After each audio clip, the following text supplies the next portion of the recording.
Good morning all of you. कैसे हो students? आशा करती हूँ कि आप घर पर होंगे, सुरक्षित होंगे। ठीक है बच्चों, कल हमने बेटा पत्रकारिता के आयाम किए थे। आज हम करेंगे संपादकीय की विशेषताएं। इनकी विशेषताएं कौन कौन सी रहेंगी, उससे पहले मैं संपादकीय के बारे में आपको पूरी की पूरी जानकारी दूंगी। चलो शुरू करते हैं बेटा संपादकीय। हाँ जी बेटा, किसी भी समाचार पत्र में संपादकीय पृष्ठ वास्तव में उसकी आत्मा होती है। बिना संपादकीय समाचार पत्र ऐसे होते हैं जैसे आत्मा के बिना शरीर। सभी प्रतिष्ठित पत्रकारों में भी संपादकीय अवश्य होते हैं। संपादकीय का महत्व इसी बात से जाना जा सकता है कि रेडियो, टेलीविजन जैसे माध्यम इनका उल्लेख करते हैं कि किस पत्र में संपादकीय में किस विषय पर विचार व्यक्त किए। अनेक लोग तो यह मानते हैं कि समाचार पत्र में प्रथम पृष्ठ की प्रथम खबर से भी अधिक महत्वपूर्ण संपादकीय होते हैं। संपादकीयों के कारण ही प्रेस को प्रजातंत्र का चौथा स्तंभ माना जाता है। संपादकीयों का कार्य जनमत को जागृत करना, दिशा निर्देश करना तथा जनता की राय कायम करना है। सामान्य भाषा में संपादकीय का अर्थ है संपादक की राय। इसे अग्रलेख भी कहते हैं। इनकी हमारे देश के स्वतंत्रता संग्राम में महत्वपूर्ण भूमिका रही है। महात्मा गांधी,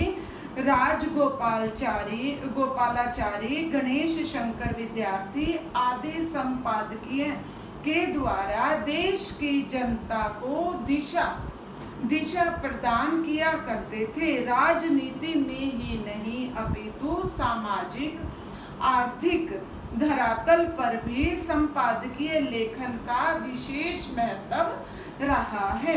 प्राय संपादकीय में किसी भी घटना, गतिविधि या विषय पर समाचार पत्र की राय प्रस्तुत की जाती है। इसलिए संपादकीय की पहली आवश्यकता यही होती है कि निर्भीकता, निष्पक्षता, निर्लिप्तता। कहने का भाव क्या है, ये तीन चीजों का होना अति आवश्यक है। सबसे पहले निर्भीकता का अर्थ क्या होता है कि बिना डरे हुए आप अपने समाचार को छापना। दूसरा निष्पक्षता का अर्थ क्या होता है, बिना किसी भेदभाव के किसी में आपको बेटा ये नहीं कहना कि ये मेरा फेवरेट है, तो फेवरेटिज्म नहीं होना चाहिए कि ये मेरी पसंद का व्यक्ति है तो इसके बारे में अधिक बढ़ा चढ़ाकर, अगर मेरी पसंद का है और उसने गलत काम भी किया है तो उस गलत काम को भी आप उजागर करोगे। निर्लिप्तता का अर्थ है किसी भी गलत काम में या किसी भी प्रकार के ऐसा कार्य उसमें निर्लिप्त नहीं होना, यानी कि उसमें आपको निष्पक्ष तौर पर कार्य करना होगा। किसी विषय पर गहराई से अध्ययन करना और अपनी राय प्रकट करना ही संपादकीय कहलाता है। बड़े समाचार पत्रों में तो संपादकीय लिखने वालों की एक टीम भी निर्धारित की जाती है और वे भिन्न यानी कि अलग अलग विषयों पर वे लिखते भी हैं, कार्य करते हैं। संपादकीय लेखन की कोई निश्चित तकनीक नहीं है। किसी भी शैली में, कैसे भी शब्दों में इसे लिखा जा सकता है। संपादकीय का विषय सामान्य रूप से नवीनतम घटना, गतिविधि और ज्वलंत प्रश्न होता है। प्रत्येक संपादक अपनी बात कहने के लिए स्वतंत्र है। वह अपनी स्वतंत्रता से अपनी शैली को चुन सकता है। या फिर नई शैली को विकसित कर सकता है। छोटे समाचार पत्रों में जहां संपादक स्वयं संपादकीय लिखता है, वहां संपादकीय की शैली में एक रूपता रहती है। इनकी निम्नलिखित विशेषता है, इसमें से मैं आपको कुछ एक बेटा ये शैली आपको उनका तरीका बताती हूँ, कौन कौन से कार्य रहते हैं। सबसे पहले तर्क संगत, अगर वो कोई भी विषय लिखते हैं वो बेटा तर्क संगत होना चाहिए, यानी कि बेटा बिना किसी बेटा उसके कि भाई हम ये कह देते हाँ विषय तो था लेकिन उसके ऊपर तर्क करने का कुछ नहीं था। और बेटा जो भी कोई विषय लिखते हैं वो तर्क संगत जरूर होना चाहिए। दूसरा, निष्कर्ष प्रभावशाली, उसका निष्कर्ष होता है जो वो प्रभावशाली तरीके से प्रस्तुत होना चाहिए। उसके बाद बेटा आलोचना की पुष्टि क्या कि यदि कोई उसके बारे में पक्ष विपक्ष में बात करे तो उसकी बेटा आलोचना करने वाले भी होने चाहिए। आलोचना की पुष्टि पूर्ण तौर पर रहनी चाहिए। फिर बेटा आरंभ से अंत तक एकता बनी रहनी चाहिए। कहने का भाव है विषय कोई भी रहे लेकिन उसके अंदर सरसता का भाव शुरू से लेकर अंत तक होना चाहिए, तभी पाठक वर्ग उसको पढ़ते हैं। हाँ जी, इसमें बेटा कोई भी संपादक बेटा जो कार्य करता है उसमें हम शब्द का अधिक प्रयोग होता है, ना कि मैं का कभी भी प्रयोग नहीं होता, क्योंकि वो एक ही व्यक्ति से संबंधित हो जाता है। और यहाँ पर हम शब्द का प्रयोग किया है, यानी कि हम सभी को ये संबोधित करता है। यहाँ पर ये बहुवचन है। हाँ जी, सच का बोलबाला और हमेशा खबरें फर्जी नहीं होनी चाहिए। जो भी खबरें होती है, जो भी विषय होता है, वो उसमें सच का बोलबाला होना चाहिए। फिर उसके बाद भाषा सरल और सहज होनी चाहिए, यानी कि सबको समझ आए इस प्रकार की भाषा का प्रयोग करना चाहिए। एक वाक्य एक विचार का नारा हमें देना चाहिए। बेटा इसमें कुछ एक पॉइंट और है जो यहाँ पर नहीं आ रहे थे, मैं आपको बोलकर उनको सुनाती हूँ। इसमें देखिए बेटा, सबसे पहले जो संपादकीय है वो लंबे लंबे नहीं होने चाहिए, यानी कि जो बेटा संवाद है वो कभी भी लंबे नहीं होने चाहिए कि भाई उनको इतना पूर्ण होना चाहिए कि पाठक को आसानी से समझ आ जाए। दूसरा देखिए, संपादकीय को प्रभावशाली ढंग से प्रस्तुत करने के लिए तथ्यों को तर्क संगत होना अति आवश्यक है। हाँ जी, तर्क संगत ढंग से उनको सजाया हुआ होना चाहिए। फिर उसके बाद आ जाइए बेटा, कोई भी निष्कर्ष प्रभावशाली तथा निश्चयात्मक ढंग से प्रस्तुत किए जाने चाहिए। फिर उसके बाद आ जाओ, जो संपादकीय शांत और अनौपचारिक लेकिन तर्क संगत होने चाहिए। फिर बेटा संपादकीय लेखन में आलोचना की पुष्टि जरूर होनी चाहिए। संपादकीय में आरंभ से लेकर अंत तक एकता का निर्वाह होना चाहिए। संपादकीय केवल कीचड़ उछालना नहीं होता, अपितु सच्चाई को उजागर करना होता है। इसमें मैं की बजाय हमेशा हम का प्रयोग करना चाहिए, क्योंकि यह किसी एक व्यक्ति का नहीं बल्कि पूरे समाचार पत्र का मत होता है। मत यानी कि राय होती है।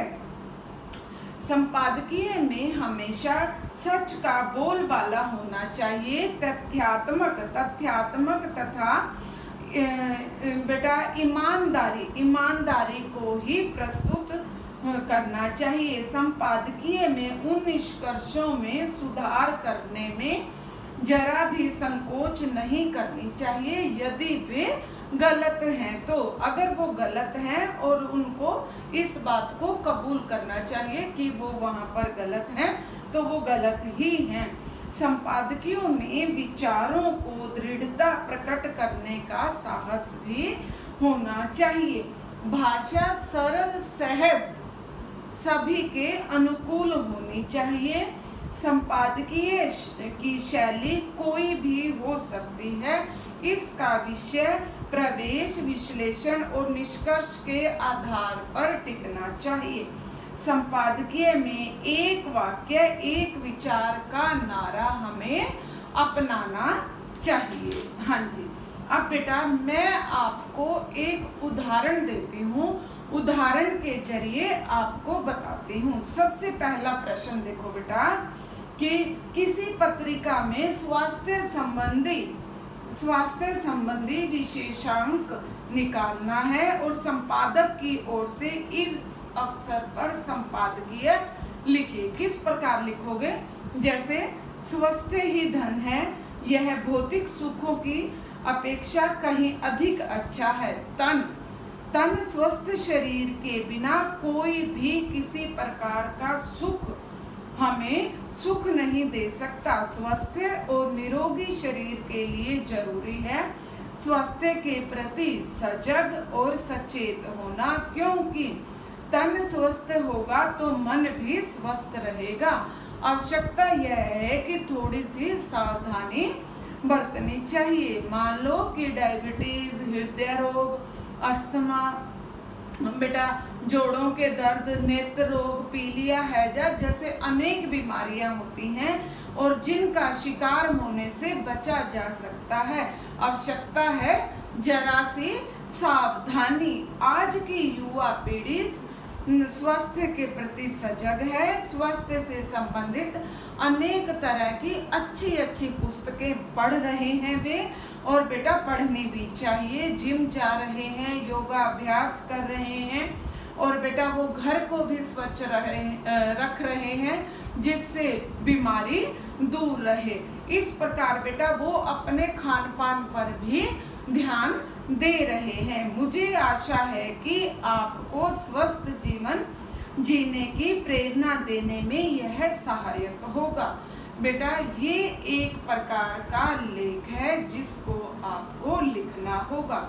मान लो कोई और विषय आ जाता है कि दिल्ली में स्थित अखिल भारतीय आयुर्विज्ञान संस्थान की हालत कुछ बिगड़ी हुई है। इस विषय को केंद्र में रखकर समाचार पत्र के लिए संपादकीय उल्लेख कीजिए। इस प्रकार बेटा अनेक तरह का कोई भी टॉपिक हो सकता है और इस टॉपिक के माध्यम से आपको बेटा मैंने ये महत्वपूर्ण जानकारी दी।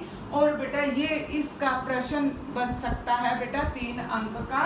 और बेटा इसमें अगर ये सारे के सारे बेटा इन तथ्यों को अगर हम ध्यान में रख देंगे और बेटा इन तथ्यों को ध्यान में रखकर यदि हम बनाते हैं तो बेटा ये हमारे लिए बहुत ही प्रभावशाली बनेगा। ठीक है बेटा आज मैंने संपादकीय की आपको विशेषताएं बतलाई कि उनकी भाषा कैसी होनी चाहिए, उनकी शैली कैसी होनी चाहिए, वे स्वतंत्र तौर पर कार्य कर सकते हैं। वो विषय के अनुकूल उन्हें अपनी बेटा सहजता को रखना होगा। अधिकतर में बेटा मैं का प्रयोग न करके हम का प्रयोग हमें करना होगा। और बेटा सच का बोलबाला रहता है इसमें, और बेटा निष्पक्षता रहती है। और बेटा कोई भी कार्य कर रहे हैं तो बिना मतभेद के ही कार्य इसमें निहित किए जाते हैं। बेटा ये हमारी आज की वीडियो थी। अगर कुछ नहीं समझ आया आपको तो बेटा हमारा लाइव सेशन भी रहता है, उसमें भी आप मुझसे पूछ सकते हैं। ठीक है बच्चों? हाँ जी, चलो बेटा इसको फेयर नोटबुक पर आप अपना लिख लेना। ठीक है? हाँ जी, खुश रहो, हंसते रहो, मुस्कुराते रहो। गॉड ब्लेस यू बच्चों।